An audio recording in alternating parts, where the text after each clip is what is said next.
নমস্কার, তোমাদের সবাইকে খুব খুব স্বাগতম এই নতুন একটা ভিডিওতে, যেখানে আমরা জানবো কীভাবে পরমাণু, অণু এবং মৌলের বা আয়নেরও আমরা জানবো ইলেকট্রন, প্রোটন এবং নিউট্রন সংখ্যা নির্ণয় কিন্তু আমরা খুব সহজে করতে পারি এবং 5 সেকেন্ডের মধ্যে আমরা কিন্তু বার করে দেবো। তার জন্য তোমাদের ফুল ভিডিওটা অবশ্যই দেখতে হবে। ভিডিওটাকে লাইক করতে ভুলো না, শেয়ার করতে ভুলো না, এবং যদি ভালো লাগে লাইক করো, ভালো না লাগলে ডিসলাইকও করতে পারো, সেটার অপশন রয়েছে। চলো শুরু করি তাড়াতাড়ি। তো প্রথমে এটা পড়ার আগে একটা আমরা বেসিক কনসেপ্ট জেনে নেবো অ্যাটমসের, যে অ্যাটমস কীভাবে তৈরি হয়। ফুল কনসেপ্ট আমি দিতে পারবো না, বাট শর্ট টাইপের কনসেপ্টটা দিয়ে দেবো, যেখানে কিন্তু অনেকটা ক্ল্যারিটি চলে আসবে। তো যদি আমরা অ্যাটম বা পরমাণুর কথা বলি, তাহলে অ্যাটম বা পরমাণুতে 3 টাইপের আমাদের কিন্তু পার্টিকেলস থাকে। কী কী থাকতে পারে? প্রোটন থাকতে পারে, নিউট্রন থাকতে পারে, ইলেকট্রন কিন্তু থাকতে পারে। ঠিক আছে, এই মধ্যস্থিত যেখানে এটার ভর রয়েছে, অর্থাৎ এটার ভর একটা কেন্দ্রে কিন্তু সংযোজিত রয়েছে, সেটাকে আমরা কি বলবো? নিউক্লিয়াস। নিউক্লিয়াসে কী কী থাকছে? প্রোটন থাকছে এবং নিউক্লিয়াসে নিউট্রন থাকছে, অর্থাৎ প্রোটনের ভর 1, নিউট্রনেরও ভর 1। এই দুটো ভর মিলে এটার ভর সংখ্যা কিন্তু গঠিত হয়, এবং অর্থাৎ এটা যে ভরটা, সেটা প্রোটন সংখ্যা এবং নিউট্রন সংখ্যা দ্বারাই কিন্তু নির্ণীত হয়। অর্থাৎ প্রোটনের যা ভর, নিউট্রনের যা ভর, তাই মিলে একটা পরমাণুর ভর তৈরি হয়। তো তোমরা বলবে স্যার তাহলে ইলেকট্রনসের কাজ কি? ইলেকট্রনসরা এই ইলেকট্রনের অরবিটে ঘুরে বেড়ায়। এই যে ইলেকট্রন রয়েছে, এটা ইলেকট্রনের অরবিটে ঘুরে বেড়ায়। এখানে এটা নিউক্লিয়াসের সাথে এটার কোনো যোগাযোগ নেই, ইলেকট্রন অরবিটে ঘুরে বেড়ায় এবং এটার আপেক্ষিক ভর 0 ধরা হয়। চার্জ এটার -1 হয়, বাট এটার কোনো ভর থাকে না, অর্থাৎ ভর সংখ্যায় কিন্তু এটা দ্বারা কিন্তু আমরা নির্ণীত করতে পারি না। তো এটি হচ্ছে ইলেকট্রন। এখানে আমাদের ফান্ডামেন্টালস কিছু পার্টিকেলস রয়েছে। চলো নেক্সট স্টেপে চলে যাই। পরবর্তী যেটা নিয়ে আমরা কথা বলবো, সেটা হচ্ছে একটা আমরা রিপ্রেজেন্টেশন কিভাবে করি। এখানে এক্স, এ এবং জেড এইভাবে রিপ্রেজেন্টেশন করি। প্রথম ভয় লাগতেই পারে এ এবং জেড কি। এ হচ্ছে মাস নাম্বার, অর্থাৎ ভর সংখ্যা, যেখানে প্রোটন সংখ্যা এবং নিউট্রন সংখ্যা দুটোই থাকে। জেড কি? জেড হচ্ছে যে কোনো পরমাণুর প্রোটন সংখ্যা। যেমন একটা রিপ্রেজেন্টেশন আমরা এখানে আগেই করে রেখেছি, সেটা হচ্ছে কি কার্বনের রিপ্রেজেন্টেশন। এটা পিরিয়ডিক টেবিল দেখে তোমরা সহজে মুখস্থ করতে পারো, একদম সোজা। তো C6 এবং 12, অর্থাৎ এটা প্রোটন প্লাস নিউট্রন কত? 12। শুধু প্রোটন নাম্বার কত? 6। ঠিক আছে, এইভাবে কোনো একটা আমরা অ্যাটমের রিপ্রেজেন্টেশন করি। চলো এবার একটা উদাহরণে চলে আসি। তো কী করে প্রথমে বার করবো আমরা প্রোটন সংখ্যা, নিউট্রন সংখ্যা এবং ইলেকট্রন সংখ্যা। এইভাবে আমাদের অ্যাটমের রিপ্রেজেন্টেশন করা হয় এক্স, এ এবং জেড। এতে রয়েছে প্রোটন সংখ্যা, নিউট্রন সংখ্যা, জেডে রয়েছে শুধুমাত্র প্রোটন সংখ্যা, অর্থাৎ প্রোটন সংখ্যা কী হয়ে যাচ্ছে? জেড। এবার একটা যেটা ব্যাপার, এটা যেহেতু নিস্তড়িত একটা আমাদের পরমাণু বা নিউট্রাল অ্যাটম, সেই জন্য এখানে কিন্তু কোনো নেগেটিভ চার্জ নেই বা পজিটিভ চার্জ নেই। অর্থাৎ যতটা পজিটিভ আয়ন, প্রোটন তো আমরা জানি পজিটিভ আয়ন, তো যতটা পজিটিভ আয়ন ততটাই এখানে নেগেটিভ আয়ন রয়েছে, তাই বলি নিউট্রাল। ঠিক কি ঠিক না? ঠিক। অর্থাৎ প্রোটন সংখ্যা যতটা, পজিটিভ চার্জ যতটা, নেগেটিভ চার্জ ততটাই হবে, যার ফলে এই কিন্তু পরমাণুটা নিউট্রাল বা নিস্তড়িত। ঠিক আছে, তো ইলেকট্রন সংখ্যা কত হয়ে যাবে? জেড হয়ে যাবে। নিউট্রন সংখ্যা কী হয়ে যাবে? ভর সংখ্যা কি? P+N - Z. জেড কি? পি, শুধু প্রোটন সংখ্যা। P+N - পি কত হয়ে যাচ্ছে? নিউট্রন সংখ্যা। তো এইভাবে কিন্তু সোজাভাবে পারছি আমরা। একটা উদাহরণের সাহায্যে দেখে নিই, তাহলে অনেকটাই কিন্তু সুবিধা হবে। যেখানে আমি হেডিং দিয়েছি ফর নিউট্রাল অ্যাটম, এখানে mg, এটার এ হচ্ছে 24, অর্থাৎ ভর সংখ্যা 24 এবং পারমাণবিক সংখ্যা হচ্ছে এটার 12, মাস নাম্বার এটার 24। তো নাম্বার অফ প্রোটন কি? এই পারমাণবিক সংখ্যাটাই প্রোটন সংখ্যা, তো কত? 12। এবার নিস্তড়িত প্লাস বা নেগেটিভ অ্যাটম নেই, অর্থাৎ যতটা প্লাস ততটাই নেগেটিভ আছে, প্লাস এবং মাইনাস মিলে কত হয়ে যায়? নিস্তড়িত হয়ে যায়। তো যতটা প্লাস ততটাই নেগেটিভ আয়ন রয়েছে। ইলেকট্রনস প্রোটনের সমানই রয়েছে, তার মানে ইলেকট্রনের সংখ্যা কত? 12টা। নিউট্রনের সংখ্যা কীভাবে বার করবো? এ মাইনাস জেড, অর্থাৎ ভর সংখ্যা মাইনাস পারমাণবিক সংখ্যা 12। এইভাবে কিন্তু আমরা কিন্তু বার করতে পারি। তো সোজাভাবে বার হয়ে গেল। এরপরে আমি অক্সিজেনের একটা দিয়ে দিয়েছি তোমাদের। অক্সিজেনের এটা হচ্ছে 8 এবং 16 রিপ্রেজেন্টেশন এভাবে করা হয়। প্রোটন সংখ্যা তার মানে কত? 8। ইলেকট্রন সংখ্যা নেগেটিভ বা পজিটিভ চার্জ নেই, অর্থাৎ নিস্তড়িত, যতটা পজিটিভ ততটাই নেগেটিভ। ইলেকট্রন সংখ্যা 8। নিউট্রন সংখ্যা কত? ভর সংখ্যা মাইনাস পারমাণবিক সংখ্যা, 16 - 8, 8 হয়ে যাচ্ছে। ঠিক আছে, এটা হয়ে গেল। তো তোমাদের জন্য একটা হোমওয়ার্ক থাকলো, তোমরা কমেন্ট সেকশনে প্লিজ অ্যান্সারটা বলো। Ca অর্থাৎ ক্যালসিয়াম থাকছে 20 এবং 40। এটা ইলেকট্রন সংখ্যা বলতে হবে, প্রোটন সংখ্যা বলতে হবে এবং নিউট্রন সংখ্যা কিন্তু আমাকে বলতে হবে। তোমরা প্লিজ কমেন্ট করো। তো কমেন্ট প্লিজ। আচ্ছা, এবার আমরা জানবো অণুর ইলেকট্রন, প্রোটন এবং নিউট্রন সংখ্যা কীভাবে নির্ণয় করা যায়। একটা অণু অর্থাৎ মলিকিউলসের ইলেকট্রন, প্রোটন এবং নিউট্রন সংখ্যাও আমরা নির্ণয় করা জানবো। নাইট্রোজেনের রিপ্রেজেন্টেশন আমরা এইভাবে করি, n 7 এবং 14। তো এখানে n2 একটা মলিকিউলস রয়েছে, দুটো অ্যাটম অর্থাৎ দুটো পরমাণু নিয়ে একটা অণু তৈরি হয়েছে। তো এক্ষেত্রে আমরা ইলেকট্রন সংখ্যা কীভাবে বার করব, আমরা পরমাণুর ইলেকট্রন সংখ্যা বার করা শিখেছি, অর্থাৎ অ্যাটমের ইলেকট্রন সংখ্যা কিন্তু বার করা শিখেছি। 7 এবং 14, একটা অ্যাটমের ইলেকট্রন সংখ্যা কত, 7, প্রোটন সংখ্যা 7, যতটা পজিটিভ ততটাই নেগেটিভ, তার মানে 7। এটা এই যে অণুটা সেটা দুটো পরমাণু নিয়ে গঠিত হচ্ছে, একটা পরমাণুতে যদি থাকে 7টা, তার মানে দুটো পরমাণুতে কটা থাকছে, 14টা ইলেকট্রন। ঠিক আছে, তো n2 ইলেকট্রন কী হয়ে যাবে, 14টা। এবার ইলেকট্রনও এত, নেগেটিভ বা পজিটিভ চার্জ কী রয়েছে না, তার মানে যতটা ইলেকট্রন ততটাই প্রোটন, তার মানে 14টা প্রোটন। নিউট্রন কী হবে, নিউট্রন হবে হচ্ছে 2 ইন্টু একটার 2 ইন্টু, অর্থাৎ এটার যে কোফিশিয়েন্ট 2, দুটো রয়েছে তাহলে 2 ইন্টু, আচ্ছা একটার কত, একটা রয়েছে 14 মাইনাস 7 মানে 7, কিন্তু এখানে তো দুটো পরমাণু রয়েছে, দুটো পরমাণু নিয়ে একটা অণু, মানে 2 ইন্টু 14 মাইনাস 7 কত হয়ে যাচ্ছে, 14 হয়ে যাচ্ছে। ঠিক আছে, কিন্তু এটা অনেকে বুঝতে অসুবিধা হয়, সেই জন্য আমি একটা ফর্মুলা তৈরি করেছি একটা এসি স্টার রূপে।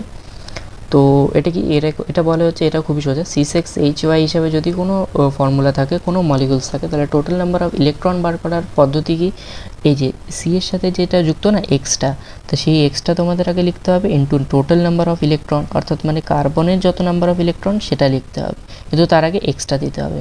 ওয়াই কি, তার মানে এইচের সাথে ওয়াই যুক্ত, তার মানে এটা কোফিশিয়েন্ট কত, এইচের কোফিশিয়েন্ট কত, ওয়াই, তাহলে ওয়াই ইন্টু এইচের ক্ষেত্রে টোটাল নাম্বার অফ ইলেকট্রন।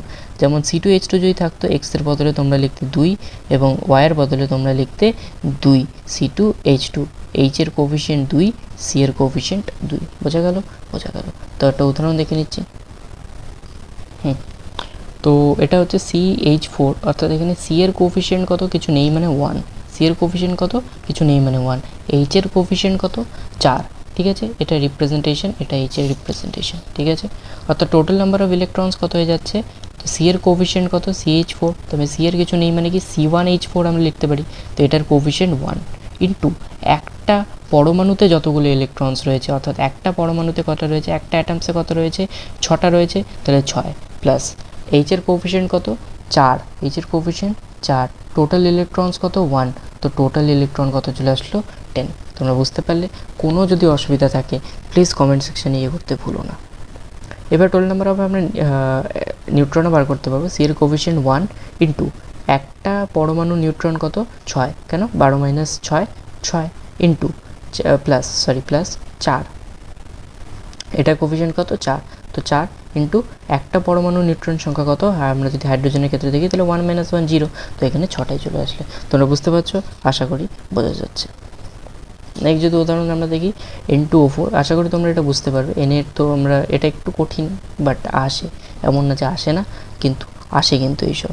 তো দেখো খুবই সোজা, টোটাল নাম্বার অফ ইলেকট্রনস কত হয়ে যাচ্ছে এখানে 2, এটার কোফিশিয়েন্ট কত, এন এর কোফিশিয়েন্ট কত 2, এন এর কোফিশিয়েন্ট 2 ইন্টু একটা পরমাণুর ইলেকট্রন সংখ্যা কত 7, তো 2 ইন্টু 7 প্লাস ও এর কোফিশিয়েন্ট কত 4, একটা অ্যাটামের ইলেকট্রন সংখ্যা কত 8, তা 4 8 32, 14 প্লাস 32 ইজিক্যাল টু 46 চলে আসলো। আমি আশা করব তোমরা কিন্তু এটা খুব তাড়াতাড়ি বুঝতে পারছো। CO2 আর একটা ফেমাস উদাহরণ হচ্ছে CO2 বারবারই আসে, সি এর রিপ্রেজেন্টেশন 6 12, আশা করি এগুলো মুখস্থ হয়ে গেছে, কোনো কিন্তু অসুবিধা হচ্ছে না এগুলো দেওয়া। ও এর কি 8 এবং 16, তো দেখো নাম্বার অফ ইলেকট্রন কি চলে আসবে, সি এর কোফিশিয়েন্ট কত 1, তো সি এর আগে কিছু নেই, সি এর পরে কিছু নেই মানে কত আছে, সিতে 1 আছে, C1O2, ঠিক কি ঠিক না, তো এখানে আমরা 1 লিখলাম। একটা অ্যাটম বা একটা পরমাণুর ইলেকট্রন সংখ্যা কত 6 প্লাস এটা 2, ও এর কোফিশিয়েন্ট কত 2 প্লাস একটা পরমাণুতে কটা ইলেকট্রনস রয়েছে, 8টা ইলেকট্রনস রয়েছে। আমরা দেখতেই পাচ্ছি 8টা প্রোটন, কোনো নেগেটিভ বা পজিটিভ চার্জ নেই, তার মানে কি যটা প্রোটন তত ইলেকট্রন। আমি বার করা পদ্ধতি আগে শিখিয়েছি। তো 6 প্লাস এখানে 8 দুগুণে 16, তো কত হয়ে যাচ্ছে 22। আচ্ছা, কোনো পজিটিভ বা নেগেটিভ চার্জ কি আছে, যে CO2 -2 এরকম তো কিছু নেই, তার মানে যতগুলো প্রোটন অর্থাৎ নিস্তরিত যতগুলো ইলেকট্রন, যতগুলো নেগেটিভ চার্জ ততগুলোই পজিটিভ চার্জ, প্রোটনও 22টা। নিউট্রনের যদি আমরা দেখি, সি এর কোফিশিয়েন্ট 1, একটার কত 12 - 6 প্লাস 2, ও এর কোফিশিয়েন্ট 2 এবং একটার যে নিউট্রন সংখ্যা সেটা কত, ভর সংখ্যা মাইনাস পারমাণবিক সংখ্যা, অর্থাৎ এখানে হয়ে যাচ্ছে 16 - 8ই চলে আসবে, এটাও 22 চলে আসবে। তোমাদের জন্য একটা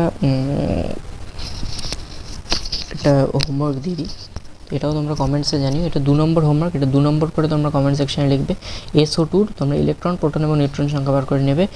এস এর হচ্ছে 1632, ও এর হচ্ছে 816। ঠিক আছে, এবার আমরা আয়ন সম্পর্কে চলে যাব। আয়ন সম্পর্কে যদি আমরা জানি, আয়ন আমরা জানি 2 টাইপের হয়, একটা হচ্ছে ক্যাটায়ন অর্থাৎ ধনাত্মক আয়ন, একটা ঋণাত্মক আয়ন বা অ্যানায়ন। ঠিক আছে, ক্যাটায়ন এবং এটা নেগেটিভ আয়নকে কী বলা হচ্ছে, কনসেপ্ট সেটা হচ্ছে সবচেয়ে ইম্পর্টেন্ট যেটা কনসেপ্ট। অনেকের ভুল ধারণা থাকে এক্সের মাথায় পজিটিভ মানে হচ্ছে সেখানে প্রোটন সংখ্যা বেড়ে গেছে, কিন্তু সত্যি কথা হচ্ছে প্রোটন এবং নিউট্রন সংখ্যায় কোনো পরিবর্তন আসে না, কারণ ওগুলো নিউক্লিয়াসের মধ্যে এইভাবে বাইন্ডাভাবে থাকে, ওগুলোকে বার করা বা ভেতরে ঢোকানো যায় না। তাহলে এক্সের মাথা যদি পজিটিভ থাকে তার মানে লস অফ ইলেকট্রন। কেন? ইলেকট্রন হচ্ছে নেগেটিভ চার্জ, একটা নেগেটিভ চার্জ বেরিয়ে যাওয়া মানে সেটাকে পজিটিভ ধরা হচ্ছে। বোঝা গেল কনসেপ্টটা? এবং এক্স নেগেটিভ মানে কি? এটা এক্স নেগেটিভ মানে হলো গেইন অফ ইলেকট্রন। কি গেইন অফ ইলেকট্রন অর্থাৎ ইলেকট্রনের ঢোকা, আর এক্স পজিটিভ মানে কি?